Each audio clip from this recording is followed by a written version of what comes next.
Hey guys, Youngblood with you, and we're leaving what I consider to be a relatively nice home for a lot of people in Bremen and heading into Vega. Vega was first settled in the early 2400s and was viewed as an outstanding option for the expansion of the human race, with 2 out of the 4 planets located in the green band. Explorers and pioneers looked at this system and said, this system could really compete with Earth or Terra in regards to being a large-scale human location. Expansion was really rapid with the 2 terraformed planets, and cities began popping up quickly, and there were good resources found within the asteroid field.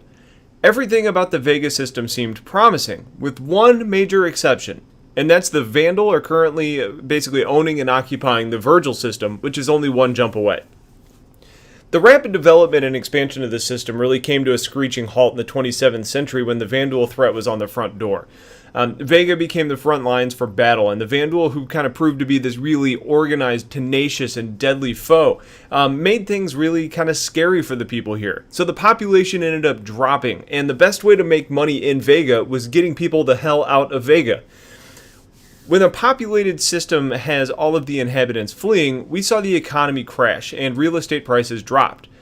Now, over the last 10 years or so, people have really started moving back into Vega, primarily because it was cheap to do so, and while many of the residents here are constantly in fear and think that they may have it as bad as it gets, the military that are stationed here just don't feel the same fear or resentment. And I would guess it's probably kind of akin to being stationed in a nice city versus being on the front lines in some trench. So orbiting this G-type star, Vega 1 is a dwarf planet that not surprisingly doesn't have any resources that make it worthwhile. There's only been 1 probe sent to the planet, and it came up empty, so there's a possibility that there's more resources than let on, but I wouldn't hold your breath on that either. Vega 2 is known as Aramis, and it's a beautiful planet. It's got rings that include a few small moons, and the environment includes some of the most stunning plant life that apparently we're going to see in this game. This is the planet that caused the military to not mind being stationed here, because Aramis has mostly been dotted with military bases for all of the branches during its lifespan, and it's really become a popular shore leave location.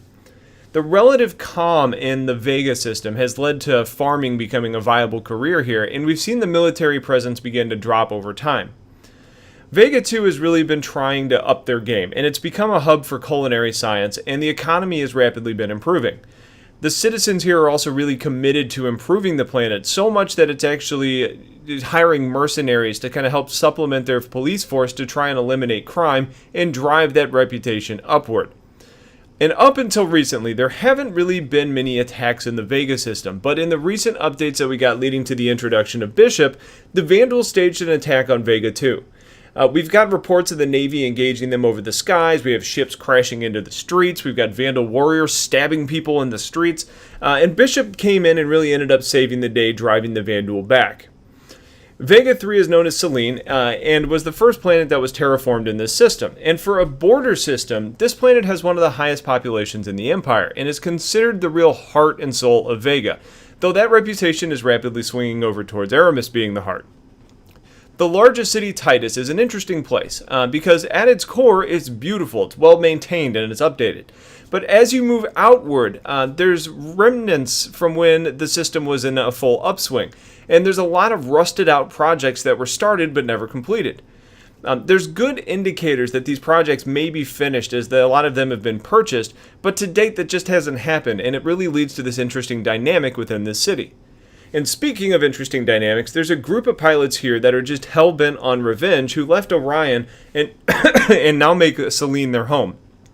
From here, these pilots wage guerrilla wars against the Vanduul, leaving the system, jumping into the Vanduul system to make a big strike, and then returning home.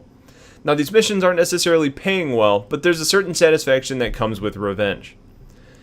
In the outer system, there's Vega IV, which is a massive gas giant, but the color scheme isn't really going to make it great for any postcards. While it may not be a looker, it's a great place to find tankers that are going to be doing their refueling there and just passing craft that are coming by, which is why there's refineries in orbit. And it's said that the outer layer of atmosphere is a hydrogen that's actually pure enough that it's not really needing much refining. So for those of you that are just needing to top off, it'd be a good place to stop by. Out here, there's also an asteroid belt that's pretty dense, and the belt has been fairly mined to this point, and it's technically owned by the UEE. However, they do not really patrol this system, specifically this asteroid belt. It's actually not uncommon for people without claims to come out here and do some mining on their own, and while there isn't a whole lot of value left, it's kind of become this sort of training run and training location for mining outfits trying to get their new people up and running. Vega has 4 jump points leading to Oberon, Virgil, Null, and Bremen. So who's going to come to Vega and who's going to find success in the system? Well, I think for those of you that are interested in dogfighting, you may want to check this system out. Not only is the UEE here now, so you may have the option to run back to them if the Vanduul threat gets a little bit too heavy, but you're also just 1 jump away from those same targets if you want to jump into Virgil. I think that combat pilots are going to find contracts here, specifically to protect those that are in the system from the Vanduul, or to protect those that are doing some illicit mining in the asteroid field.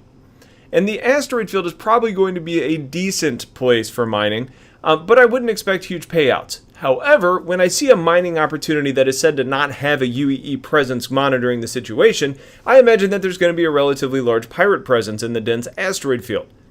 Bounty hunters are probably going to find good targets in Titus as well, because the rundown outer edge of the city is probably a nice location for criminals.